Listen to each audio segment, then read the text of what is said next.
Hello, everyone, and welcome to Hang Fire. Today, we are continuing our coverage on the 60th anniversary of the Stones' Out of Our Heads album. Today, I'm joined with certified Stone scholar Peter Checksfield. Peter has written several books on the Rolling Stones, including one of his latest, The Brian Jones Era, which is available everywhere you get your books. Peter, so great to be with you again. How are you? Likewise, good to see you. Good to see you, Peter. There was only one person I thought of when I knew it was time to discuss the Out of Our Heads album. And I think it's safe to say you are an expert in all things early 60s Stones, would you say? Yeah, definitely. Yeah, not just the Stones. Yeah, I'm into like the Animals and various beat groups, Dave Clark Five, various pop. Beatles to a certain extent, but 60s pop and rhythm and blues and yeah, sort of. I'll start fading a bit when once psychedelia comes along. So, Perhaps you can give us, some history a little bit, considering, this is, for me, a little bit of a hazy area in the Stones' history, but maybe you could speak a little bit of what was happening in the Stones' career around this time when Out of Our Heads was being recorded. well, it was a game of two halves. In the USA, they'd only had prior to the last time, they'd only had one top 20 single, and that was "Time Is on My Side." And although the albums they were doing a bit better, but and in the USA, the Beatles' biggest rivals were the Dave Clark Five, were the Herman's Hermits coming up with close behind them, but in the UK, we'd already had a few big hits. Not Fade Away got to number 3. It's All Over Now got to number 1. Little Red Rooster got to number 1. So they was already, by late 1964, the second biggest act in the UK. So it was, at the beginning of these sessions, they was in two different places, really. They were still coming up in America, but at the top of their game already, in the UK. Yeah. But one of the things that I think is happening on Out of Our Heads, which continues to happen as we move forward from this period on, is that we get more and more of the Jagger Richards writing blossoming. What tracks do you think on Out of Our Heads kind of showcase that more? Well, I'm free. People talk about the word with the Beatles ahead of its time, but I'm free was, and so much so when the Stones started doing it regularly in 1969, 1970, it fit in with everything, the vibe and the words of the song. So that was very much ahead of its time. But there's another one, "Got to Get Away," which is a great song, a good strong, soulful voice from Mick Jagger. But it's got a riff in there which was later reused in Under My Thumb. Guitar riff, I can't really describe it, but also even lyrically, he's pulling down a woman, so it was the beginning of that really. Although there's not many Rolling Stones songs on the album, their own compositions, what is on it, they're good, very good. So yeah. Doesn't sound like the Stones in some ways, yet it is the Stones because it's got that bite to it. But it has very much that very light 60s vibe that is so flowery and bright. There's It's such a almost brightness. folk rock, it sounds like it was influenced, more by the Byrds and Chuck Berry. So yeah. Yeah, it's such a nice change from, the more gritty, dark, biting Stones that we know up to that point. And people seem to sort of simplify the Stones story that they didn't find love and peace and flowers until 1967. But there was always more than one side to them. Obviously, long before that they had As Tears Go By, sort of thing. So there was always more than. And I think that's what, as a rhythm blues based group, what made the Stones stand out from say the Animals or the Pretty Things or the Yardbirds. They always had this more tender side to them as well. Yeah, you also mentioned "Gotta Get Away," which is also another favorite of mine Yeah. from the album. And Mick Jagger, for me, creates this nice little hook with the "Gotta get away." The that alliteration and that pitter patter of the lyric. He's learnt that from Otis Redding. Otis Redding. That was sort of his trademark. Gutter. And he sort of got that. And he was so obsessed with the soul at the time. I've got to say, especially in this country, Out of Our Heads, it's almost a soul album. I mean, they do Solomon Burke, they do Marvin Gaye, they do Otis Redding. They do Sam Cooke, so they cover a lot of soul songs and well, very well. forget that there are the more softer sides of the Stones, and the UK albums may have celebrated that more. Yeah, although strangely, some of the softer songs were A-sides in America. I believe as Tears Go By was, and Tell Me You're Coming Back, and Heart of Stone, that was an early single. Time Is on My Side. The actual singles in the UK, they tended to be more in your face. But they saved their more subtle moments for the albums. To me, there was more of a guitar presence on the album. You can sense more of the hooks coming in. They're sharper, more in focus. And one of the best examples of that for me was Mercy, Mercy.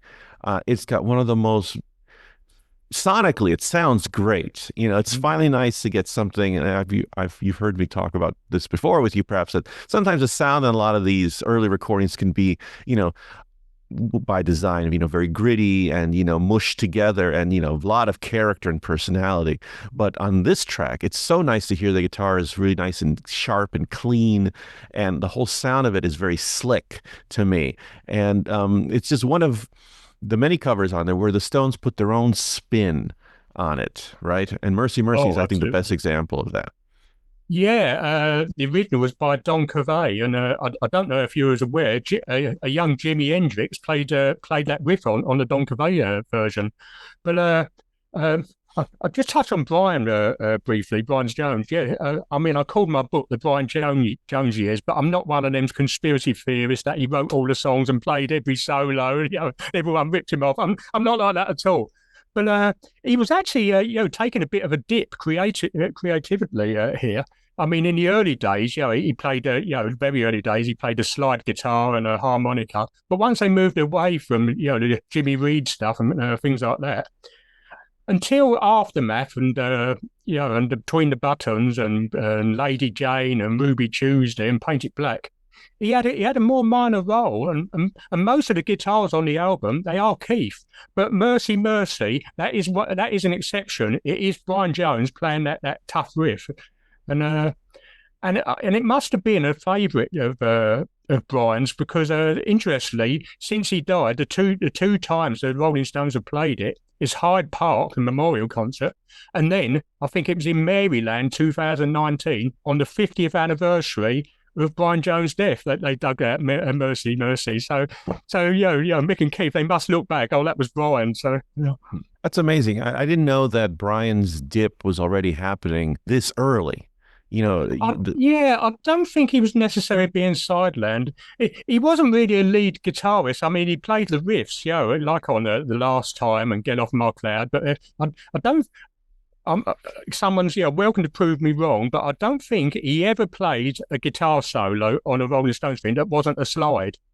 All this Chuck Berry riffs and everything. I think it was always Keith. So once they moved away from the slide guitar and a harmonica until Brian started picking up all these exotic instruments, which was another of his forte. For about a year, 18 months, there was I think he was being sidelined a little bit. Not necessarily on purpose sidelined, but because of the way the music was developing. Mm-hmm. Another favorite moment for me on the album is Talking About You, the Chuck Berry cover. And that's a fun one. And, I suggest everyone to kind of go through these albums and listen to the original recording as it was originally released by the original artist, and then listen to the Stones version, because that's really where you understand what the Stones are doing and really the gift that the Stones have, which is they add their own spin on things. And I think that one of the best examples is Talking About You, because they really reassemble the song for their liking, and they kind of bring it down and they un-Chuck Berry it. That's a good way of putting it. They do. Most of their Chuck Berry covers, they had a little bit extra, no doubt about it. Like You Can't Catch Me and Around and Around and Carol, and even later ones, a Little Queenie and Let It Rock, which are fantastic. Those live recordings, but they might slow it down and make it more sludgy. But they basically follow the original template. But that's the amazing thing about Talking About You. They really rip it apart. And you listen to Keith's solo, there's no Chuck Berry in it. It's just piercing blues licks. It's fantastic. I absolutely love that song. Yeah, their version. It's really tough to kind of even hear Charlie's snare, because Keith is so dominant on those on the rhythm playing, that the slap of his guitar hitting all those backbeats with Yeah, Charlie, they are so on top of each other that the chuck of his guitar, chuck, yeah, chuck, yeah, chuck. It's yeah, so on point there that it's almost basically almost going into a funk kind of sound. It's so yeah. thick in terms of a Mm, guitar, yeah. but it's one of my favorite moments. What role did Andrew Loog Oldham play in the sound of this album? Was he present at all? Well, he wrote the sleeve notes, which they're always bizarre, certainly on the UK one, and added to their their image, really rebellious image. But I don't know. I would imagine he come up with a title, but I might be wrong there. I'm not sure. But I mean, people put Andrew down. Maybe he didn't know what he was doing in the studio.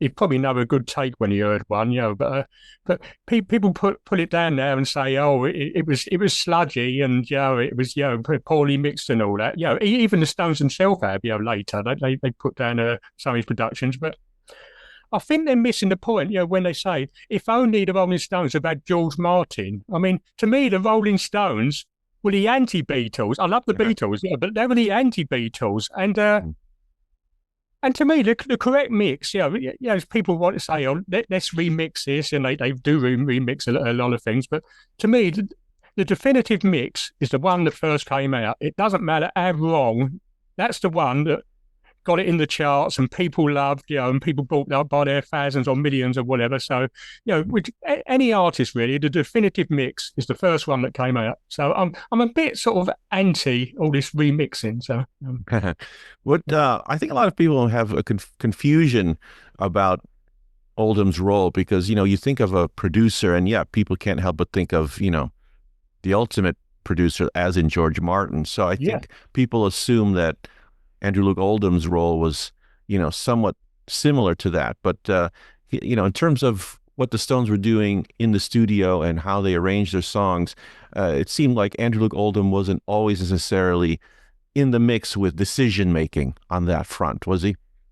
no, I don't think so. No, obviously later, Mick and Keith as the Glimmer Twins did the production, but I think even in those days, they took the reins a bit with good engineers as well. They had some good engineers, especially at Chess and RCA when they recorded in the States, in the 65, 66, whenever. It was up to me. There'd be a couple songs I would be totally fine if it wasn't on the album. Just like, I think I could do away with Hitchhike.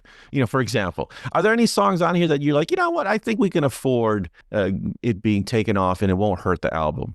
For the UK version, Hitchhike perhaps, and maybe Good Times, the Sam Cooke song. I think Sam Cooke does it better, really. And I'm not sure if it goes. I know it's a good number. The Under Assistant West Coast Promotion Man. It didn't really mean anything to people in the UK. And basically, it's also a rip-off of Fannie Mae. It's the same guitar riff, as Fannie Mae. Although, amusing lyrics. And there's so many soul covers on the album.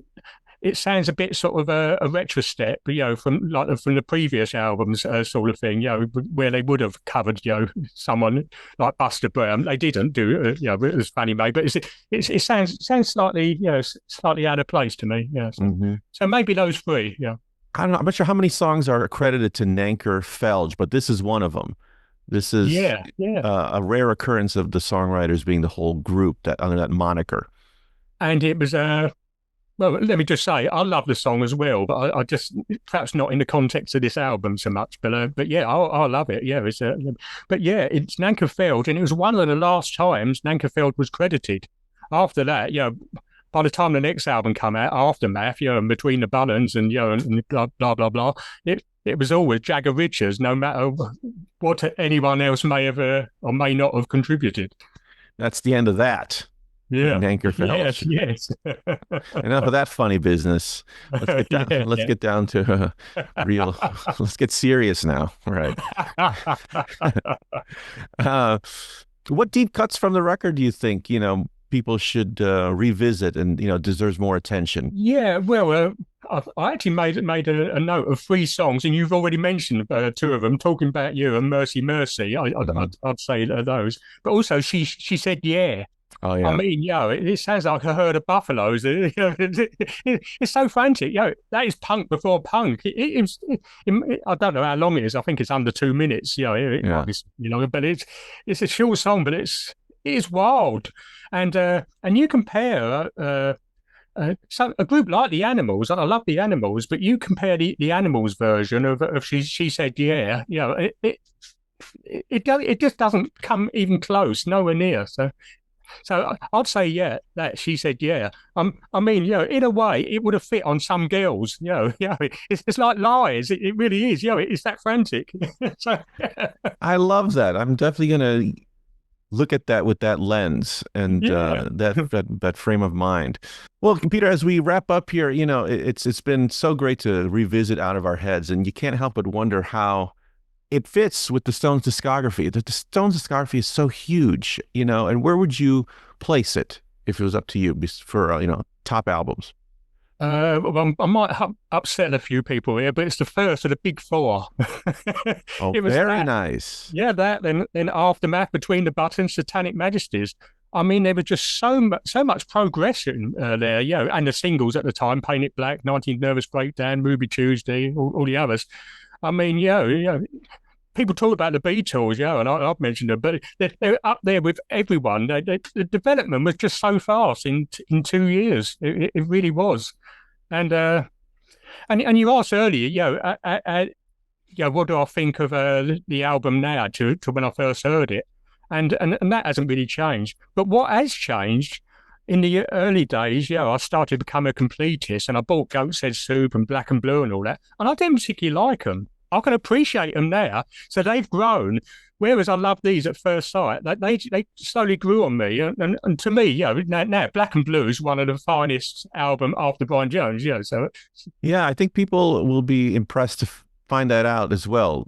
Like you're saying, the growth that happened in such a short amount of time for the Stones, all happening in real time in front of our eyes and ears, so to speak. The Stones were growing on records, and yeah. through performances. I mean, Lennon and McCartney were writing songs in the 50s. They first started writing together in the 50s. And the first Rolling Stones composition, if you can call it that, was Stoned, which is basically an instrumental with a couple of words for it. 18 months later, they wrote Satisfaction and recorded Satisfaction. How can people develop that quick? It's just beyond comprehension. It really is. And that's how good, Gagger and Richards were and are. Satisfaction was not a one-off. It was one of many successes that came, so exactly. Yeah. not only were they able to come up with something magical, they were able to find a system to do it again and again and again. Oh, yes. I mean, Get Off My Cloud was next, I believe, and 19th Nervous Breakdown, then Paint It Black, then Ruby Tuesday, then We Love You, and then Jumping Jack Flash, Honky Tonk Woman. It's like it's just unbelievable. It really is. Really is. Absolutely. And in a way, Out of Our Heads is the first step into all that. So this is really a great place for people to start, look at the story and reevaluate that. This was a very magical period. People take it for granted, all these songs and this era, but something very magical was happening that I don't think people put together. Oh, really? Yeah, absolutely. Yeah. Well, Peter, this was great fun. Can we tell people where to find your work online? Yeah, Amazon, the largest bookshop in the world. But if not, just Google my name, Peter Checksfield. You'll find peterchecksfield.com. Email me and I'll get something sorted if you don't use Amazon. Fantastic. Peter, thank you so much. We will see you again soon. Thank you, Justin. Pleasure.